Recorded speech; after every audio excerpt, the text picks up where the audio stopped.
Welcome back to our channel think UP. இன்றைக்கி நம்ம பார்க்க போகிற topic the mystery of Antarctica. நீங்களாம் யோசிக்கலாம், பர்மியூடா ட்ரையாங்கல் மாதிரி மிஸ்ட்ரி சொல்ல போகிறீங்களா? இல்லை, இது வந்து பார்த்திங்கன்னா the untold story of Antarctica. Like நம்மளுக்குலாம் தெரியல, the untold story of MS Dhoni மூவிலாம், அதே மாதிரி இதுவும் ஒரு அன்டோல்ட் ஸ்டோரி ஆஃப் அண்டார்டிகா. இப்போ நம்ம பார்க்க போகிறது என்னென்னா, அண்டார்டிகாவில் நிறைய ரிசோர்ஸஸ் இருக்குது. ஏன் இன்னும் எந்த கண்ட்ரியும் அங்கே ரீச் ஆகி எக்ஸ்கவேட் பண்ணலை? நீங்களாம் யோசிக்கலாம், என்ன ரிசோர்ஸ் இருக்க போகுது அங்கே? வெறும் என்ன சொல்கிறது, ஐஸ் கட்டி தானே இருக்குது, அங்கே வேறு எப்படி ரிசோர்ஸ் இருக்கும்? மண் கிண்ணு எதுவுமே இல்லையே அப்படின்னு நீங்கள் நினைக்கலாம். பட் அங்கே தான் நீங்கள் தப்பு பண்ணுறீங்க. அண்டார்டிகாவில் நிறைய ரிசோர்ஸ் இருக்குது. அதை பற்றி தான் இந்த வீடியோவில் நம்ம பார்க்க போகிறோம். நிறைய அன்னோன் ஃபேக்ட்ஸ் இருக்குது. Don't skip the video. Two subscribe my channel. இது வரைக்கும் சப்ஸ்கிரைப் பண்ணாதவங்க என் சேனலை சப்ஸ்கிரைப் பண்ணவங்க. நம்ம லேட் பண்ண வேண்டாம், இப்போ நம்ம டாபிக்குள்ளே போகலாம். The mystery of Antarctica. Antarctica is the only continent which isn't a country, doesn't have a government nor any indigenous tribe. So அண்டார்டிகாவில் எந்த இண்டிஜினியஸ் ட்ரைபும் கிடையாது. நீங்களாம் நினைக்கலாம் எஸ்கிமோஸ் இருப்பாங்களே, எஸ்கிமோஸ்லாம் அண்டார்டிகாவில் கிடையாது. இண்டிஜினியஸ் ட்ரைப்ஸ் கிடையாது, அங்கே கவர்மெண்ட் கிடையாது, அது கண்ட்ரியே கிடையாது. ஸோ இன்னும் இப்படி சொல்லிட்டீங்க அப்படின்னு நீங்கள் கேட்கலாம். One of the most obvious reason is that it is the coldest continent in the world. The temperature can go about -89 degrees Celsius. So உங்களுக்கும் தெரிஞ்சிருக்கும், இது கோல்டஸ்ட் கோல்டஸ்ட் காண்டினென்ட். இங்கே வந்து -89 degrees Celsius இருக்குது. அடிஷ்னலாக என்ன இன்ஃபர்மேஷன்னா, இங்கே நிறைய காற்றடிக்குமா. It is the windiest place on எர்த்துன்னு சொல்கிறாங்க. With snow ஸ்ட்ராம். காற்றுனா வந்து நம்மளுக்கு அடிக்கிறாமே காற்று கிடையாது, ஸ்னோ ஸ்ட்ராம் இருக்கும். At the speed of 300 km/h அந்த ஸ்பீட் ஆஃப் ஸ்னோ ஸ்ட்ராம் வந்து வரும். It can blind you also. Antarctica is also the world's driest continent, to the extent that you might be surprised to know that it is considered as the desert. There is only around 51 millimeter of rain here, and even when it rains also, அங்க மழை பெஞ்சா கூட it turns into snow before reaching the ground. So in a way, Antarctica is the only place on earth with little to no influence of human இல்லாத ஒரே place Antarctica தான். But it doesn't mean that countries all across the world haven't try to take over Antarctica. அதுக்குன்னு வந்து எந்த கண்ட்ரியும் அண்டார்டிகாவை வந்து take over பண்ண மாட்டேன்னு சொல்லலை. They tried. Some of the countries யாருன்னா நார்வே, அர்ஜென்டினா, யூகே, சில்லி, இதெல்லாம் some of the countries who aims to control Antarctica. So in this video, the interesting geopolitics and history of Antarctica வந்து பற்றி பார்க்க போகிறோம். Let's begin our story right at the beginning. பிகினிங்னா எல்லாத்தோட பேக்ரவுண்டும் நம்மளுக்கு தெரிஞ்சிருக்கணும்ல. So அதே மாதிரி அண்டார்டிகாவோட history நம்ம தெரிஞ்சுப்போம். It was around 350 BC. The creek philosopher Aristotle was among the first people to say that the earth was spherical. So Aristotle தான் வந்து உங்களுக்கு தெரிஞ்சிருக்கு யார் அரிஸ்டாட்டில் சொல்லிட்டு.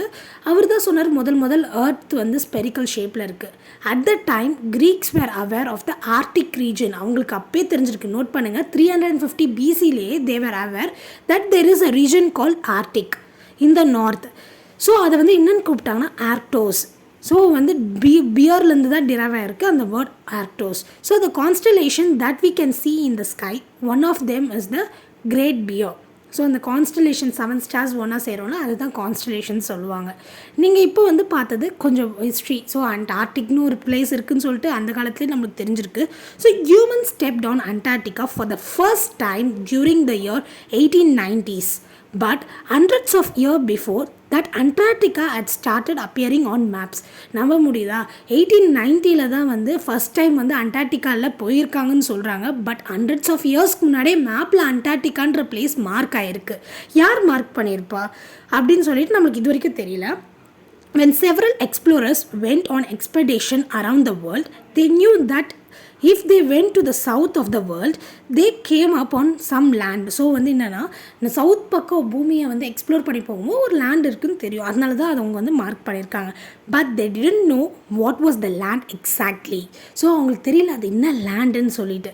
This is why when the French explorer made the world map in the year 1530, they have drawn அண்டார்டிகாவை வரைஞ்சிருந்தாங்க. இதனால தான் இருக்குன்னு தெரியும், ஆனால் என்னன்னு தெரியல. இருக்குது ஆனால் இல்லைன்ற கான்செப்ட் தான் 1530 வந்து பார்த்திங்கன்னா ஃப்ரெஞ்ச் எக்ஸ்ப்ளோரர் வந்து வரைஞ்சிருக்காங்க அண்டார்டிகாவை. ஸோ நெக்ஸ்ட் நம்ம பார்க்க போகிறது என்னென்னா, the left side of northern hemisphere, right side of southern ஹெமிஸ்பியரில் என்ன இருக்குதுன்னு. The largest land mass in the middle of the southern hemisphere was named as Terra Australis Incognita. நம்மளுக்கு சொல்லும் போதே தடுங்குது. Terra Australis Incognitaன்னு சொல்லிட்டு அந்த சதர்ன் ஹெமிஸ்பியரில் இருக்க எக்ஸ்பெக்டேஷன் பண்ணும்பொழுது அந்த லேண்டுக்கு ஃப்ரெஞ்ச் எக்ஸ்ப்ளோரர்ஸ் வந்து நேம் வச்சாங்க. இட் லிட்ரலி மென்ட் அன்னோன் சதர்ன் லேண்டுன்னு சொல்லிட்டு சொல்கிறாங்க. About 200 years later in 1773 British naval officer James Cook became the first person to go to the south of Antarctic Circle. So he was about 130 kilometers farther from Antarctica. அவர் தான் வந்து யார், James cook. அவர் தான் நான் அண்டார்டிகாக்கு போகணுன்னு சொல்லிட்டு சொன்னார். But is 130 kilometre வந்து தூரமாக தான் இருந்தார். அண்டார்டிகாவை ரீச் பண்ணல. But there is a land சொல்லிட்டு ஒரு கன்க்ளூஷன் வந்தது. நெக்ஸ்ட் நம்ம பார்க்க போகிறது என்னென்னா, அண்டார்டிகாவை இத்தனை பேர் வந்து என்னது உனதுன்னு சொல்கிறாங்க. பட் இது ஃபைனலாக என்ன கன்க்ளூஷன், எந்த நாட்டுக்கு தான் வந்து போச்சுன்னு நீங்கள் கேட்கலாம். It was the first time we found that there is a plant growing on this continent. So வந்து யாருக்கு போகிறதுக்கு முன்னாடி அந்த இடத்துல அண்டார்டிகாவில் ஃபஸ்ட்டு வந்து ஒரு பிளான்ட் வளருதுன்னு சொல்லிட்டு நம்ம கண்டுபிடிச்சோம். அது என்னென்னா Moses were found growing in Antarctica after the heroic era came the colonial period of Antarcticaன்னு சொல்லிட்டு சொல்கிறாங்க. ஸோ அப்போ நீங்கள் நினைக்கலாம் அப்போ பிரிட்டிஷ் கிட்ட தான் போச்சான்னு சொல்லிட்டு. அதெல்லாம் எதுவும் இல்லை. ஃபஸ்ட்டு இப்போ நம்ம என்ன ஃபைண்ட் பண்ணோம், ஒரு பிளான்ட் வளருது நம்ம கண்டுபிடிச்சோம். இப்போ அடுத்தது தான் உங்களோட ஈகர்னஸை நான் இன்னும் அதிகப்படுத்துகிறேன். யாருக்கு போச்சின்னு சொல்லிட்டு அண்டார்டிகா இப்போ நான் சொல்கிறேன். When several countries tried to climb on Antarctica between 1908 and 1942, 7 countries claimed sovereignty over this continent. So நிறைய கண்ட்ரி இந்த 1908லேருந்து 1942 வரைக்கும் நிறைய கண்ட்ரி வந்து எனது சொன்னாலும் 7 கண்ட்ரி தான் கிளைம் பண்ண முடிஞ்சது சாவர்னிட்டினா நீங்கள் கேட்கலாம் அப்படின்னா என்ன, ஒரு கண்ட்ரி மேலே எனக்கு தான் உரிமை அப்படின்னு சொல்கிறது தான் சாவர்னிட்டி. ஸோ அது என்னென்ன country, Argentina, Australia, Chile, France, New Zealand, Norway, UK. So apart from them இவங்களெல்லாம் ஒரு பக்கம் இருக்கிற பொழுது the other countries like US, Soviet Union, Japan, Sweden, Belgium, Germany who were conducting அங்கே வந்து எக்ஸ்ப்ளோரேஷனை கண்டக்ட் பண்ணுறாங்க without claiming their territory. So வந்து எக்ஸ்ப்ளோரேஷன் வந்து அங்கே பண்ணுறாங்க, எக்ஸ்பெரிமெண்ட்ஸ்லாம் பண்ணுறாங்க. ஆனால் அவங்க வந்து எந்த தான் அண்டார்டிகான்னு சொல்லிட்டு கிளைம் பண்ணலை. During Hitler's rule in 1939, a German Antarctic expedition was carried out in which they flew in an aeroplane to take pictures of some areas of the Antarctica. They even dropped metal Nazi swastika were under the control of Nazi Germany.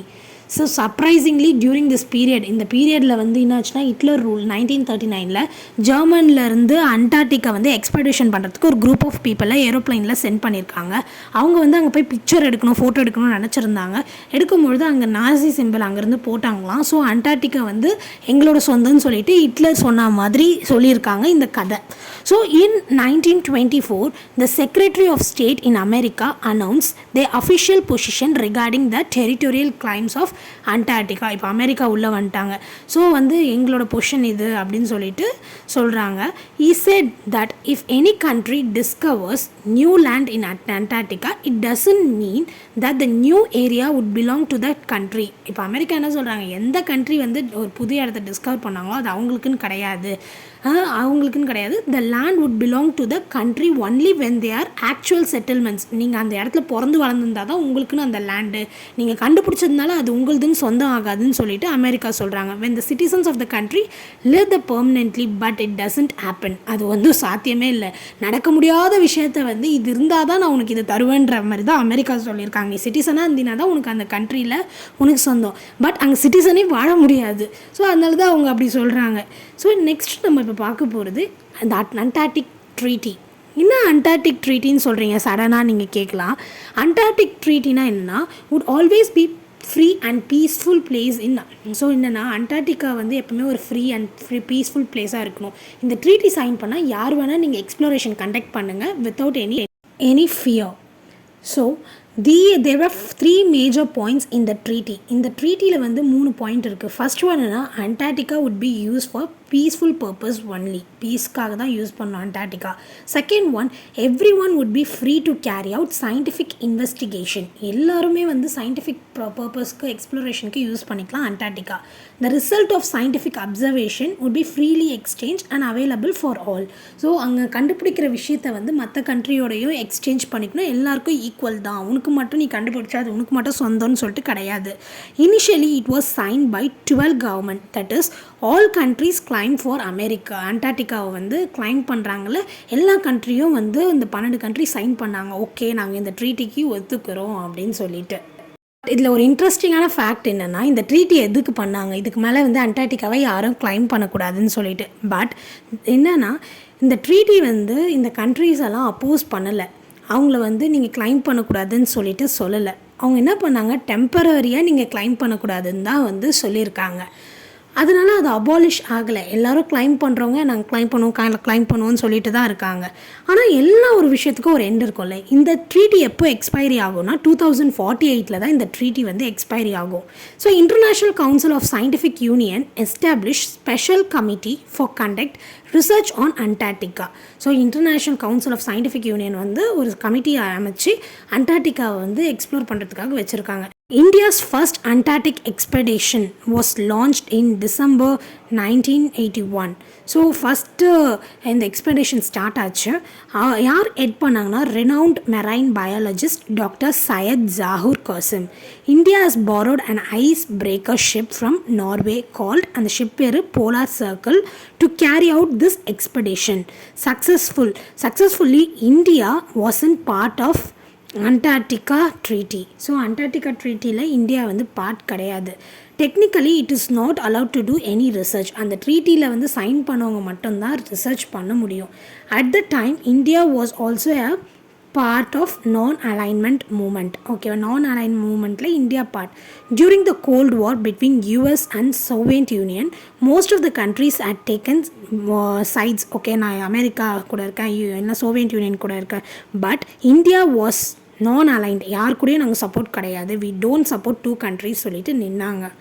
So today there are 2 active stations of India in Antarctica. இப்போது நம்ம இந்தியாவோட active station அண்டார்டிகாவில் இருக்குது. The third Indian expedition included scientist. இந்த scientist பேர் என்னென்னா Sudipta Sengupta to study Schirmacher hills on coast of Antarctica. அண்டார்டிகாவில் இருக்க ஹில் பற்றி படிக்கிறதுக்காக தேர்ட் இந்தியன் எக்ஸ்பெடிஷன் ஸ்டார்ட் ஆச்சு. சயின்டிஸ்ட் யார்? Sudipta சிங்குப்தா. Later, in 1991, an environmental protection treaty was signed in Antarctica, also known as Madrid Protocol. So, அந்த environmental treaty பேர் Madrid Protocol. It was signed in Madrid placeல sign பண்ணதுனால. Madridனா எங்கே இருக்குது? The capital of Spain. So அதில் என்ன mention பண்ணியிருக்காங்க, restriction were put on drilling and mining activities in அண்டார்டிகாவில் நீங்கள் ட்ரில் பண்ண முடியாது, மைன் பண்ண முடியாது. அதுதான் என்வாயன்மெண்டல் ப்ரொடெக்ஷன் ட்ரீட்டியில் மென்ஷன் பண்ணியிருக்காங்க. It is known as Madrid protocol. அங்கே நிறைய கண்ட்ரீஸ் வந்து எக்ஸ்பெடிஷன் பண்ணாங்க. என்ன கண்டுபிடிச்சாங்கன்னு சொல்லிட்டு உங்கள் மைண்ட்லலாம் யோசிக்கல. ஏதாவது ஒன்றாவது கண்டுபிடிச்சாங்களா? ஆமாங்க, கண்டுபிடிச்சிருக்காங்க. Russian scientist say that there are 500 billion barrel of oil and gas under Antarctica. அண்டார்டிகாவில் வந்து 500 பில்லியன் வந்து பார்த்திங்கன்னா barrel of oil and gas இருக்குதுன்னு சொல்லிட்டு கண்டுபிடிச்சிருக்காங்க. Why it is not done in ஏன் வந்து அது பண்ணலை, ஏன் ட்ரில் பண்ணலைன்னா பிகாஸ் ஆஃப் கிளைமேட் சேஞ்ச் நடக்கும். ஃப்யூச்சரில் அண்டார்டிகாவே இல்லாமல் போயிடுச்சுன்னா நம்ம ட்ரில்லிங்னா சாதாரணமாக பண்ணுவோம், இப்போ அண்டார்டிகாவே இல்லாமல் போயிடும். அதனால தான் என்வாயன்மெண்டல் ப்ரொடெக்ஷன் ட்ரீட்டி வந்து கொண்டு வந்தாங்க. Antarctica don't have police or army. The loopholes in treaty was exploited. கேட்கலாம் அங்கே டூரிசம் இருக்கான்னு சொல்லிட்டு. டூரிசம்க்கும் பீப்புள் போகிறாங்க. Tourism can go to British station in Antarctica. அந்த பிரிட்டிஷ் ஸ்டேஷன் வந்து ஒவ்வொரு கண்ட்ரியும் வச்சுருப்பாங்களே, என்ன நேம்னா Port Lockroy. And they should get stamp their passport. அண்டார்டிகாவில் வந்து ஸ்டாம்ப் வாங்கியிருக்கணும். எல்லா கண்ட்ரியும் அங்கே போகணுன்னா ஸ்டாம்ப் வேணும். ஸோ நான் அண்டார்டிகா பற்றி ஒரு மிஸ்ட்ரியை வந்து ரிவீல் பண்ணியிருக்கேன். If you have any doubt just mention in the comment session. என்னோடய வீடியோ வாட்ச் பண்ணதுக்கு ரொம்ப thank you. To subscribe my channel. Press the bell button. Have a great evening.